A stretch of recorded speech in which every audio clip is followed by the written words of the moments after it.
Zels was never close. All weekend I've heard people say, wow, we edged them. But by more than 10, baby. It was 29-13 with 20-odd minutes to go. Chesson throws that pass. They get back into a game at 29-20, and then they score on the 83rd minute. We won it. We won it convincingly. We were the best team. Por favor. It was not a por favor weekend for us, for South Africa, but yes, the Boks won. The performance was more convincing than the final score. Probably did flatter Argentina just slightly. The Boks were full value for a bigger win, but the score is on the board, mate. You can't say it wasn't. It was. It's a 2-point victory for the Springboks, and you know what? It doesn't matter. It doesn't matter because W's on the board. Yeah, when we won by 1 point against France, by 1 point against England, by 1 point against New Zealand, no one was saying it's only 12-11. They were saying we are the champions of the world. Now we're the champions of the South, man. Enjoy it. Don't break the furniture. Enjoy it. 31 from 27 in insured. Tests, 32 from 38 in the last 18 to 24 months. That's what defines this team as one of the greatest. Are they the greatest? That's the question I'll keep on asking, because I did a little bit of research. The All Blacks 2009 to 2019 played 128 tests. They won 112, they drew 4, and they lost 12. I would reckon they would have a claim to the greatest. There were 2 Grand Slam Tour wins there. I think they won the Rugby Championship and the Tri-Nation 6 or 7 times. And they just won back-to-back World Cups. They pretty much won everything. So that McCaw side from 11 to 15, in between that 9 and 17, don't for 1 minute disrespect them by saying, where are they now compared to this side? Because this side has been magnificent in the last 24 months to get the 31 from 37. Before that, they were inconsistent. And Rassie said what he wants over and above World Cup title wins is consistency. We are going crazy that we are back-to-back Rugby Championship title holders for the first time ever in our history. And that's something to applaud.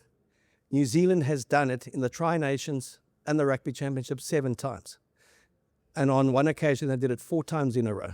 They've won 20 titles. We've won 6 now. Australia 4, Argentina 0. And they've got 16 Freedom Cups to our 4. We have 4 World Cups to their 3.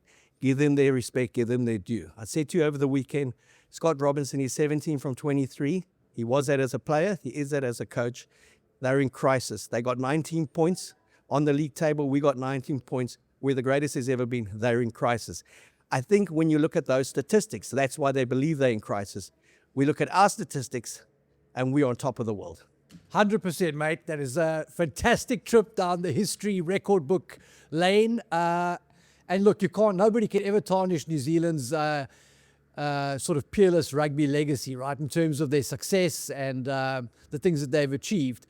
But in the modern history of the game, specifically the last couple of years, South Africa has been equally peerless, mate, dominant. And I think you also have to, as much as the record is undeniable, I said earlier, 29-27 scores on the board. The wins are on the board for New Zealand, but you also have to take cognizance of the fact that Rassie's strategy has been to experiment with selections. It's about rotation. So there's been a lack of consistency in the wins, I think probably due to that as well. So all I care about, mate, is that when it counts the most, the Boks win. They win in the World Cups. They win in the World Cup finals. They've won back-to-back rugby championships, and we are projecting upwards. I love the positive in you. It could be because we are at the HPC. We are at the home of the champions, the home of the DHL Stormers. We are in their auditorium today. Zels looks comfortable. I feel comfortable. I feel alive out here in Belleville. We'll be chatting about the Stormers and the URC a little bit later. But put it into context. Yeah. And I think this is very important when we look at the perspective around what this team is achieving, as opposed to what hasn't been achieved by Springbok Rugby from the start of the Tri-Nations in 96 through to the Rugby Championship that's been going for the best part of a decade. We have won 69 out of 147 matches in the history of the competition, and we've taken 6 titles. 3 Rugby Championship titles and 3 Tri-Nations titles. New Zealand has 109 wins out of 149, and they've taken 20 titles. 73% win record, ours is 47. So that's why they are so hard on Scott Robinson. And that's why we are so euphoric, which brings me back to why this team is so good, why they are so great. Because they've won 3 rugby championships in the last 7 years. We had won 3 in the preceding 23 years. That's what makes them so good. They have a dominance over New Zealand, which they've never had. It's 5 out of the last 7. They've won in New Zealand, they've won on neutral ground, and they even went to Twickenham and won the Castle Rugby Championship. I've got a little wrinkle for you, mate. You know what helps New Zealand rugby, especially in the professional era, is historically South Africa have had some of the best referees, man. I'm specifically thinking about John O'Kaplan. I'm thinking about Yaku Paper. Craig Jabbar. We've had some great referees, mate, and we just never get to play with those refs. New Zealand gets to have South African referees in their test matches. That's the secret to their modern success, mate. Do you know what New Zealand's record on the Craig Jabbar was? Played 18-117. Not bad, eh? Not too bad, Not mate. too shabby. But just a wonderful celebration. I saw people say we weren't at our best, only 2 points. Give the RG some credit. I mean, they came out, they were crying at the anthem. You knew they've come to play. And they did come to play. They were 13-3 up. That was your message to me. They've come to play. 13-3 up at halftime. Again, great teams know when to score. We scored just before halftime. We scored just after halftime. And at 29-13, that game was done and dusted. It was just an ill-timed moment from Cheslin. Again, the crazy thing is he's been our go-to magician in the last 5-6 years. And in the last 2 tests against Argentina, he's kind of like giving them a bit of a glimmer of hope by trying things. He gave away the last penalty. They kicked to the corner and they scored from that. So I also think, mate, he is a magician and you can't judge him on just singular moments. You know, like David Copperfield walked through the wall of China, mate. You know, he made the Statue of Liberty disappear, but he couldn't keep it disappeared. It came back. That was an error. But people forgot about it because he's such a great magician. And I think Cheslin fits into the same mold. It's the same. And allow him to play. He's got a lot in the credit store. 2 more passes on the end of your tour. It made them in his credit. But great way to win. 4 from 6. 1 from 3. Let's go back to the start of the Rugby Championship. We played the most incredible 20 minutes. We're 22-0 up against Australia, and then we were gone. I was at that game, 38-22. It could have been 50. The same kind of blowout that New Zealand got against us, and they felt they played 20 of their best minutes of the year. And just didn't have the conditioning to play that game for 80 minutes and to play that rugby from another planet. You can only play it for 20 minutes. You've got to know when to play it. And it's normally the last 25, not the first 20. Yes. Thank you, mate. I love it. I concur. I love it. And this is brought to you by multi-award-winning Auto and General Insurance. Never not there. But as always, Zels, there's an MVP that people vote for. They went to the SA Rugby Magazine Facebook page. They went to the WhatsApp groups. They voted for the Auto and General MVP, play of the match. And was it any surprise to you? No, mate, not at all. I think the 2 double try scorers were obviously high on the radar. And I think they were always going to catch the eye. And obviously, Kobie Reinach was the MVP of the game, the man of the match. And Malcolm Marx also scored a double. So the votes went that way, mate. And the votes on SA Rugby Magazine, was it Marx who got the... Mighty Marx. Mighty Marx got it? Yeah, he was the MVP, He was the commentators called it for SuperSport to Reinach, but the SA Rugby Magazine supporters went online and they voted. 55% of them voted for Malcolm Marx, mighty Malcolm Marx. Nick Maddox says it's the best game he's ever seen him play. He's actually played better games against the All Blacks where he was scored 10 out of 10. But the jackal over the ball, some great turnovers, some great hits on defense, offloads, 2 tries, and 60 incredible minutes. And there was a noticeable drop-off when he did go off.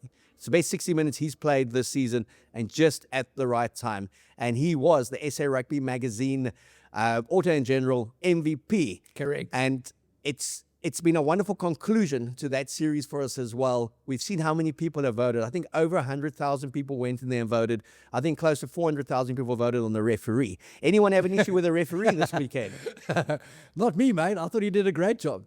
All right. So Malcolm Marx, you can't argue against him, but I can tell you now, Pieter-Steph du Toit for me, always right up there. I mean, that guy is just incredible. So between Malcolm Marx, Pieter-Steph du Toit, and obviously Kobie Reinach at 34 to put in a performance like that, all we can say is celebration. We say to Auto in general, thank you for your support. Yes. And to the box, thank you for winning us the Castle Rugby Championship. And this segment, as always, was powered by Auto and General Insurance, backing champions since 1985, licensed non-life insurer and FSP, T's and C's online. All right, now I'm already starting to see.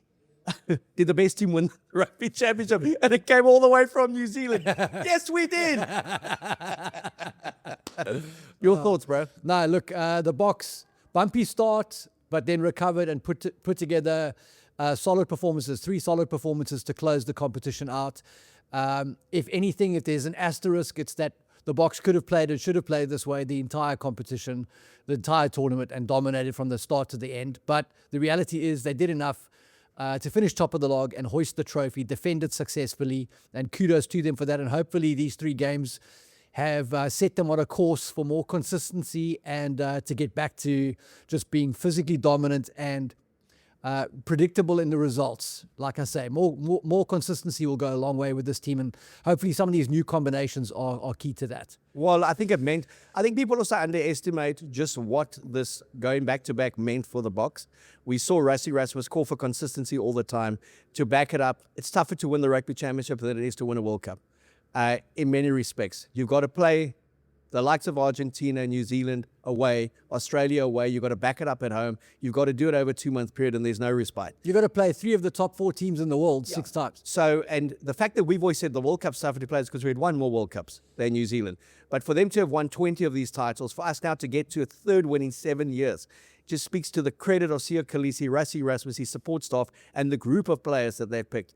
What I loved about this campaign was 15 of the 23 that started against Australia started at Twickenham, and there were 9 in the 15 that started Ellis Park, started there. So he's used a lot of players, and there were 8 from the World Cup 2023 starting 15 that started at Twickenham. So nearly 50% of his team had changed to win a rugby championship two years later, which says incredible things about how they are tracking for an unprecedented three-peat 2027 in Australia, where it's 24 teams, it's 2 months of rugby, 52 matches. I did see that advert that the Aussies have put out. I looked for a Springbok somewhere there. I think there was 2 seconds of Siya Kolisi in their 2.5 minutes talking about the World Cup. So we got to go and spank them, and we got to show them who are the champions of the world, and right now the champions of the South. We go in November again to the North, 5 test matches. It's going to be rippers. We got Ireland and we got France in our sights, but it really doesn't matter what happens on those test matches in terms of the legacy of this team. I think there's going to be a lot of evolution on this trip. This was job done. To come from 1 from 3, and then end with 4 from 6, and they had to win in New Zealand at least one. They put themselves in a position in the last 10 at Eden Park, and then 43-10 Wellington, and backed it up with 67-30 in Durban. If you look at the Boks in the tournament, which players soared, which players were okay, and which players maybe lost some ground? Yeah, I think obviously the new blood, Sasha, Gaza did an amazing job when they stepped in. I think Kirby stocks went up. Reinach had a good run in the jersey. I thought Jasper Wiese played very well. Obviously, Pieter-Steph du Toit is the model of consistency. I thought across the board, everyone pretty much took their chances. I think we've got some questions coming up around fullback and who's going to play there and who's best suited to play there and what the answer is there going forward. And a lot of that, I think, revolves around how the Boks want to play. As I've said multiple times, very excited to see Gaza get more time closer to the ball. And I thought that Sasha really sort of underlined the fact that he is a next-gen player, an absolute blue-chip player, and massive, massive value to any team that he plays in. So those were all positives for me. I think some of the sort of red flags that caught my eye, I don't think I've ever seen Eben Etzebeth get put in his arse as much as he did in this last test.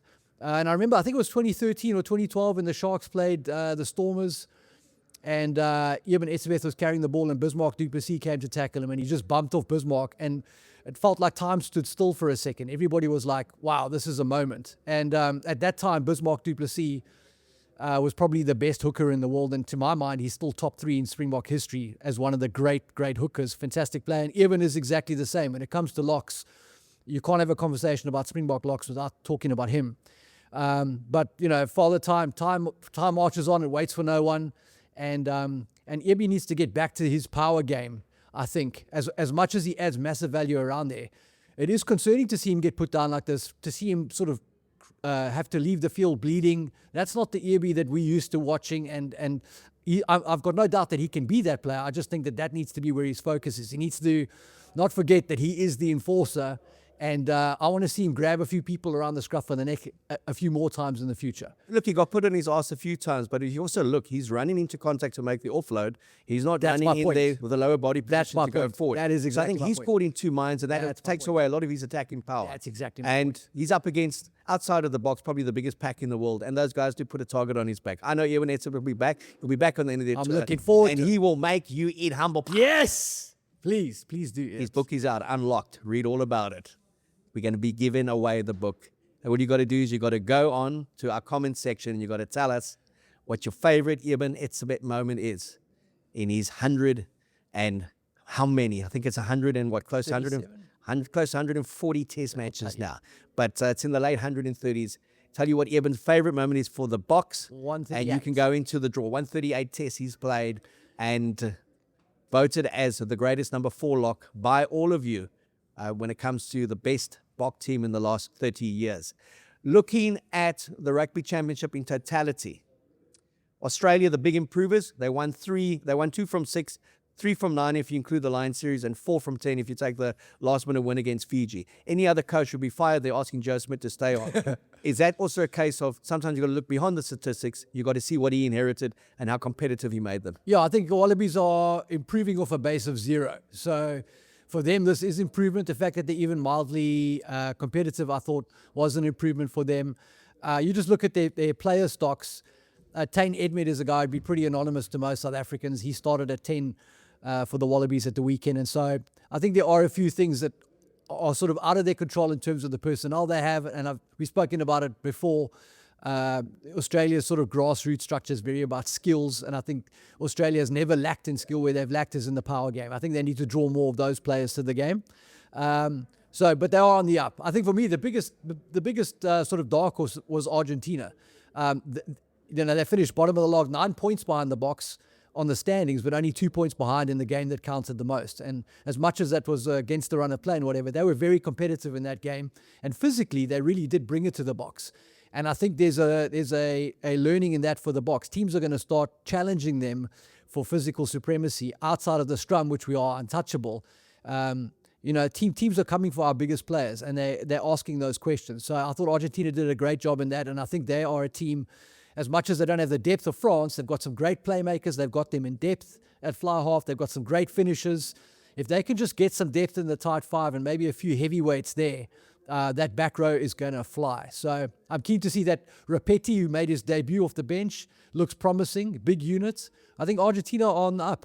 Argentina on the up, and let's not forget they beat the British Irish Lions, they beat Australia, they could have had 2 there, they beat the All Blacks for the first time in Argentina, they beat us last year. The fact that they're not in the top 5 shows that there is quality in the top 10 at the moment. I said it at the weekend, I think it's the most competitive top 10. When you think Australia's ranked 7th, they rank 6th. They've both knocked over 1 and 2. Ireland seem to climb the rankings when they don't play. France is there. I still have my doubts about how good France can be when they travel, because they hardly ever travel with their full-strength side. And it's one thing to play in Marseille and play in Paris and wait for a team. It's another thing to go to World Cups and win it. That could maybe explain why they've never won it. Why in 10 World Cups there's only been one winner. It's the Northern Hemisphere. Was England 2003. What a team. It took them 100 minutes to do it. Johnny Wilkinson with the wrong foot. Woo. I'm a wealth of knowledge, am I not? Mate, you've been studying. We've been doing the Shisa Rewards Challenge. Yes. Bringing the heat, the hot sauce. We're going to be testing it with Darby and a few of the Stormers a bit later today. But who brought the heat for you when it came to the box? Oh, mate, sure, that's a good question. I thought Malcolm Marx was the guy who brought the heat. I thought Pieter-Steph du Toit was very good. Jasper had another cracker. Everybody pretty much, who deserves this award for bringing the heat, mate, was Thomas du Toit. He had a great first half. You said so on Saturday night, but I thought about it. Not Thomas du Toit. Everyone who packed down from 1 to 8 and who came on and finished it. I thought as a collective, the hottest thing I've seen is the Bok pack 1 to 8. And we talk about the next gen box. We talk about playing the Tony Brown way. We talk about evolving our game. But when it came down to how do we win this championship? We went back to our DNA. We went back to a strong, immovable scrum. The only surprise being that we actually got penalized once in the odd 70th minute, I think. How, I don't know, but we got penalized. Our line-out was functional, fluid. Our set piece was the best it's probably been in the competition. And I thought Sasha also played the game well. Also refused to go into his shell. He went for it. He cut them to pieces. One or two passes had gone to hand. It's a different story. They stuck in Durban. They didn't at Twickenham. I thought he was good. I thought Marnie, when he came on, also didn't panic in the last 10, 15 minutes. And then Damian Willemse, good at 15, showed his stepping, but I do like him at 12. But if you ask who brings the heat, it's that Bok pack, man. And that's Don Heeman. We always talk about Tony Brown. We talk about Felix Jones. We talk about Sticks. But Don Heeman, Dion Davids, working with the pack. And obviously Russie's very in there with the pack. But Don Heeman, has there ever been a scrum coach that has done so much for the Boks? He played 4 test matches for the Springboks. He played for the Stormers. He played for the Cheetahs. And he went over to Toulouse. Played 169 matches for Toulouse. He really perfected the dark arts there. In the land of scrum. Yep. Everything goes. And he's come back. He was at the Cheetahs, at the Bulls. He's been a revelation for the Boks. Umdan, just a fantastic, they call him Umdan. I am older than him, but a fantastic effort. I don't think he gets given his dues holistically as much as we do look at the winners, the attacking play, the Bok evolution. And then again, Damien Delandi. Machine. Just that guy just continues. When that game was getting a bit lateral and we were puffing and huffing and puffing a bit, he straightened it up. He took the contact. He kind of gave us direction to play more in from the tram lines. And then Pieter-Steph du Toit. To think that that guy hadn't played a match for 9 months and went on and did 82 minutes against Australia at Ellis Park, got concussed, and then basically played every minute since then. I put online that South Africans should speak about him like New Zealanders speak about Richie McCaw. I don't think there's any loose forward as good as we've had that could compete with what that guy's done at test level. That's a big shot, mate. That is a very big shot. I mean, I can see your logic in that, but there are a few blokes I would like to mention, mate. Skalsberger, Juan Smith, Darnie Rousseau. We've had some really, really great players, obviously. I've probably left out 20 other guys. So, but I mean, Pieter-Steph du Toit is double World Rugby Player of the Year, an absolutely fabulous, fabulous player, and apparently good in karaoke as well. So, an all-rounder. All-rounder. He also does some nice ads. Next question. To me, he's just brilliant. I mean, he is brilliant. He is everything that you would identify with why the world looks at this Bok team and says, how do you actually beat them? Yeah. Yes, they are beatable, as is any team is beatable on the day. Dwayne Vermeulen. Yeah. What? He was an 8, by the way. I know. What Rassie will be able to take from this is to say to them, hey, guys, it wasn't like you walloped them by 30 at Twickenham as well. So feet on the ground, anchored. They have the title.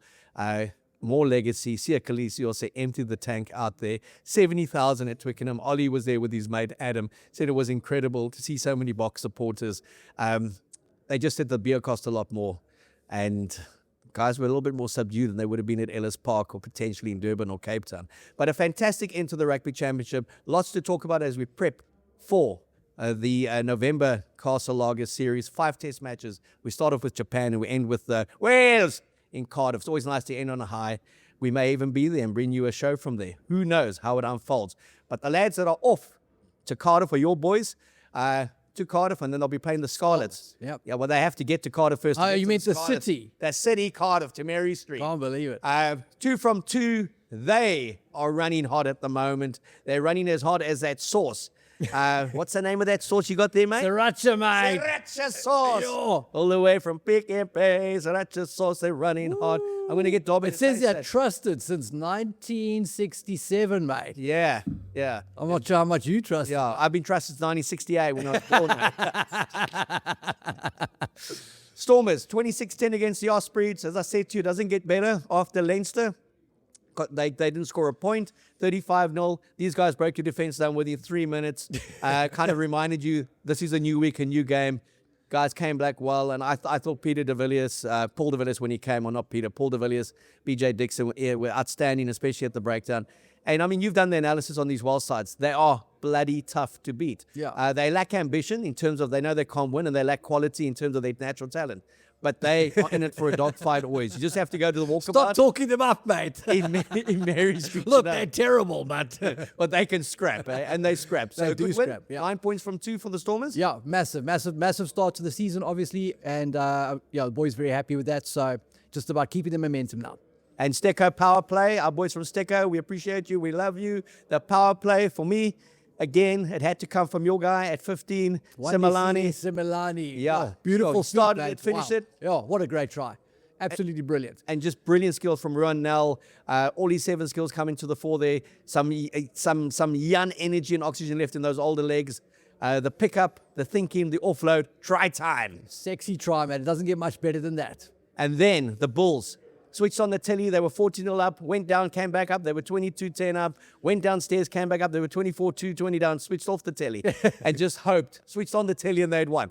And they watched the game on Sunday. Yeah. Oh, Davy Creel intercepted old Teddy Pendergrass, mate, for the try. And fabulous for them to lock it in and get another win, mates. And top of the log for the Bulls and a good start to Jan Ackerman's tenure. And then the Sharks, we're not going to talk about them too much, 17-all. They could have been beaten that last minute. I want them to do so well all the time. And it was torrential rain. It's difficult. There was about 3 people at the ground, and that included the reserves. The Dragons hadn't won in 6 matches at home. Now they've taken a draw. That's 3 points lost for me for the Sharks on the road. They'll be better when their Boks come back. Disappointing against Glasgow. Glasgow team who went and lost to Rainer Smith last minute. Dropkov for Benetton. And they are now 1 draw from 2 on tour and already under pressure as the season unfolds. And then the Lions, geez, we also want them to do so well. Oh. But Cash van Rooyen says the same things. He's been saying it for 6 years when it was Super Rugby, Currie Cup, and we made too many mistakes. 24-22 to Zebre. Again, a forewarning for the Stormers. They're going to have to play well to beat the Scarlets, beat Benetton, and beat Zebre. The Italians can play, especially at home. But yeah, we said it would be 5 from 5 for the Boks and the URC teams this weekend. It was a 3 from 5, a draw, and 1 defeat. And that defeat I didn't expect would come from the Lions in Zebra. No, I mean, that's the thing with them is the Lions just play such great rugby, but they play it in patches, mate. They just can't put it together. So they've got these high moments and these low moments. It's just such a pity. They've got some really good things going on there. They just need to put it together now. So they scored an absolutely fabulous length of the field try. I think SJ caught to the loose head prop. Somehow kept up with the counter-attack and took the offload and scored in the corner. Just really beautiful. But then allowed Zebra in with some soft moments. So they'll want to fix that. All right, respect to the Italians. It's now the Stormers and the Bulls to go on the road. We'll be previewing that on Thursday when our focus turns exclusively to the Vodacom United Rugby Championship. I'm kind of quite relieved that the Boks are over for a month. It's been quite intense. It's been unforgiving. It's been unrelenting over the weekends. And then also just the tension and the pressure, knowing that we had to win it. Otherwise, we'd never hear the end of it from New Zealand. But good to have got the championship win. Now all the focus. Fantastic that Bok players have been released for a couple of these games. You guys at the Stormers especially, to get Sasha, to get Damien. Huge. To get them back. Kirby, yeah. And to get Kirby there to make his debut. Nietan Fushi, unfortunately, he's not going to be on tour. I think he broke his arm or he's got an arm fracture. Dion Ferrier will be coming back, which will be great. Huge. So by and large, it's probably 80-85% of the squad will be on tour, and there must be an expectation around them to do well. And then the Bulls. Somehow they got the win. They got 10 points out of those 2 games. That's all they'll say is, we got 2 wins. We got 5 from each. But their defense hasn't been great. But if you're scoring more points than the opposition, then you're not really complaining, are you? No, correct, 100%. I mean, it's a sort of tailing back to the Springboks and those 2 matches against Argentina. They conceded, what was it, 57 points, somewhere in that region. So, but at the end of the day, won both of those tests, scored 67 and then 29.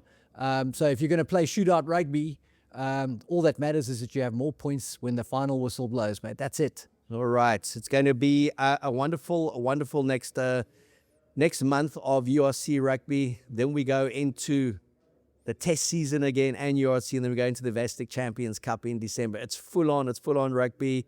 And rugby, it's a bit like Castle Lager, the taste that stood the test of time. Through Castle Lager, through us, you can go onto their X feed and you can win a brewery tour, courtesy of the Springboks for you and your mate. They are the official sponsors of the URC. They're the fans' beer. And I must say, as always, Zels, I gobbled a few this weekend, and I make no excuses for it. It was wonderful.